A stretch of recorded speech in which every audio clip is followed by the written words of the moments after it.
주님께서 사람을 잃지 말아야 될 것을 비유로 말씀하는 거예요. 어떤 사람이 양 100마리가 있는데 그 중에 하나가 길을 잃었으면 그 99마리를 산에 두고 가서 길 잃은 양을 찾지 아니하겠느냐. 진실로 너에게 이르노니 만일 잃은 양을 찾으면 길을 잃지 아니한 99마리보다 이것을 더 기뻐하지 않겠느냐. 이와 같이 이 소자 중에 하나라도 이루어지는 것을 한 것은 너희 아버지의 뜻이 아니니라. 사랑하는 성도 여러분, 여기서 말씀하시는 잃은 양은 양이 아니라 사람을 말씀하고 있는 거예요. 그러므로 우리는 어떠한 경우에도 사람을 잃지 말아야 됩니다. 우리가 알고 있는 모든 사람은 소중한 사람이요 참으로 복된 사람들이니 사람을 잃지 않기를 원합니다. 하나님의 나라는 돈보다 명예보다 권세보다 사람이 우선입니다. 사람은 천하보다 귀한 겁니다. 그렇게 어떠한 일이 있어도 사람을 잃으면 안 된다는 거예요. 사랑하는 성도 여러분, 우리는 어떠한 일이 있어도 사람 잃지 맙시다. 사람을 잃어버리면 세상 모든 걸 다 잃어버리는 거예요. 그래서 주님은 그 잃은 생명들을 찾기 위해서 이 땅에 오셔서 처참한 십자가에 못 박혀 죽으신 거예요. 사람 잃지 말자고요. 창세기 39장 4절로 20절 말씀까지를 보면요, 요셉이 형제들의 미움을 받아서 노예로 팔려갔는데 보디발의 집에 노예로 팔려갔어요. 그때 하나님이 요셉과 함께 하시니 보디발이 복을 받기 시작하기 하는 거예요. 요셉과 함께 하시니 그저 보디발이 요셉을 가정총무로 세우고 자기 모든 소유를 다 위임해 줍니다. 그러자 여호와께서 요셉을 위하여 보디발의 집과 할렐루야 그 모든 땅에 복을 넘치도록 주기 시작해요.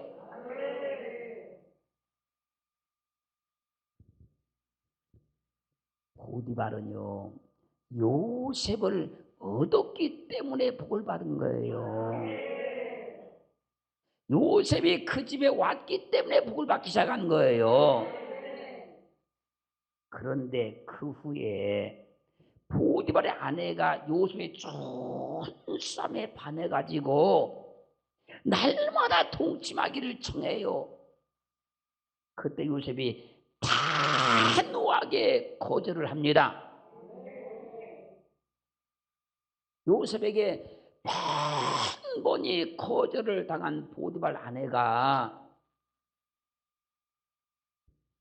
요셉이 자신을 겁간하려고 자기 방에 들어왔다가 자기가 소리를 질러대니까 옷을 버려두고 도망갔다고 누명을 씌워서 남편 보디발에게 말하는 거예요. 당신이 데려온 히브리 종이 나를 겁간하려고 오늘 낮에 내 방에 들어왔었다. 이 말을 보디발이 듣고 심히 노합니다. 그래서 요셉을 잡아가지고 왕의 죄수를 가두는 감옥에 가둬버렸어요. 보디발은 아내의 음란으로 인하여서 요셉을 잃었습니다. 보디발은 아내의 거짓말에 의해서 요셉을 잃었어요. 보디발은 하나님이 함께 하고 있는 요셉을 잃었습니다. 하나님이 복 주시는 요셉을 잃었어요. 보디발 아내는 자신의 음란으로 인하여서 자기 집에 복을 받게 만드는 요셉을 잃었어요. 자기 집에 복 받게 하고 있는 요셉을 잃었단 말이에요. 사랑하는 성도 여러분, 좋은 사람 잃지 맙시다. 복된 사람 잃지 맙시다. 하나님이 함께하는 귀한 사람 잃지 맙시다.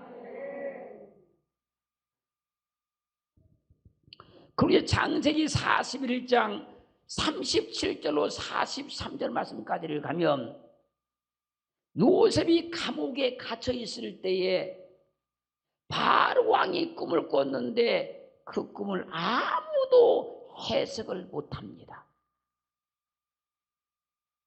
그때 보디발 아내로부터 억울한 누명을 쓰고 감옥에 갇혀 있었던 요셉이 바로 왕의 꿈을 명쾌하게 선명하게 확실하게 해석을 해서 바로 왕의 마음을 시원케 합니다. 요셉으로부터 꿈을 해석받은 바로 왕이 신하들에게 말하는 신하들에게 이와 같이 하나님의 신이 감동한 사람을 우리가 어찌 얻을 수 있으리요? 할렐루야. 그 요셉 하는 겁니다. 너는 내 집을 치리하라. 내 백성이 다 내 명을 복종하리니 나는 너보다 높음이 보좌뿐이라. 내가 너로 애굽 온 땅을 총리하게 하노라. 그리고 자기의 인장 반지를 빼어서 요셉의 손에 끼워주고 세마포스를 입히고 금사슬을 목에 걸고 자기 귀는 복음술에 요셉을 태우매 많은 무리가 그 앞에서 소리 지릅니다. 엎드리라 엎드리라.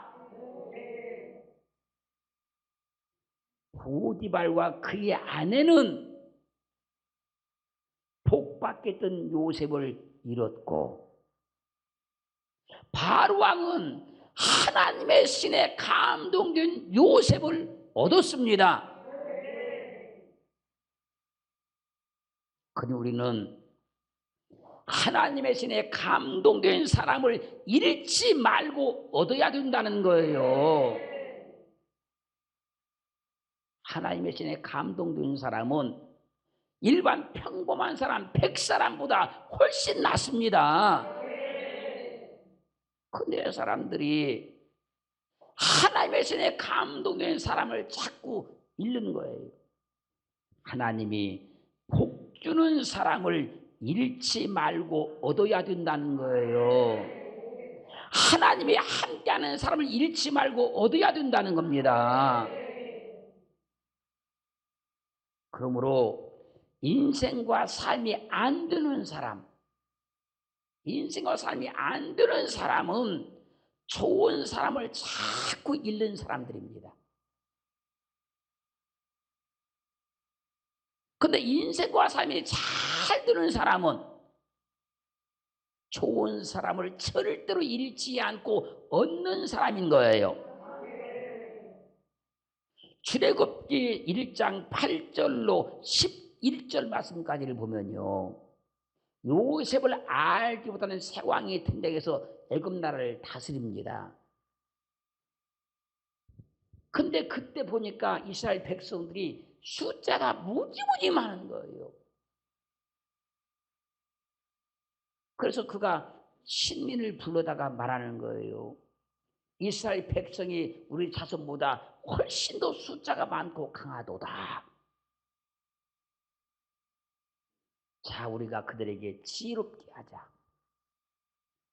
두렵건대 그들이 더 숫자가 많아지게 되면 이 나라에 전쟁이 일어났을 때 그들이 대적과 힘을 합해서 우리를 치고 이 나라에서 떠날까 하노라.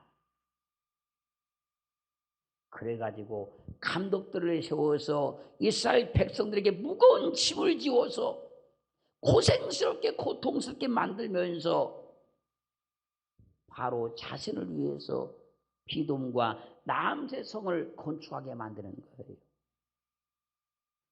그러자 이스라엘 백성들이 하나님께 부르짖어 기도하기를 시작해요. 하나님이 그 기도를 응답하십니다. 애굽에 10분의 재앙을 내리고 이스라엘 백성들을 해방시켜 냈어요. 그러므로 바로 왕은 이스라엘 백성들을 학대했다가 그 백성을 다 잃어버리는 거예요. 학대하면 사람 잃습니다. 사람 괴롭히면 사람 잃습니다. 바로 왕이 이스라엘 백성들을 학대하니까 잃어버리고 말잖아요. 사람을 존귀하게 여기야 사람을 얻는 거예요. 사람을 소중하게 알아야 사람을 얻는 겁니다. 사람을 무시하면 사람을 잃는 겁니다, 여러분. 그 사람이 어떤 사람이 되었든지 사람을 귀하게 여겨야 사람을 얻는 거예요. 여러분, 회사를 경영하는 사장님에게는 그 직원들이 얼마나 귀합니까? 근데 사장이 그 직원들을 우습게 보고 학대하면 되겠습니까, 여러분? 왕에게는 백성들이 얼마나 귀합니까? 근데 왕이 백성들을 학대하면 되겠습니까, 여러분?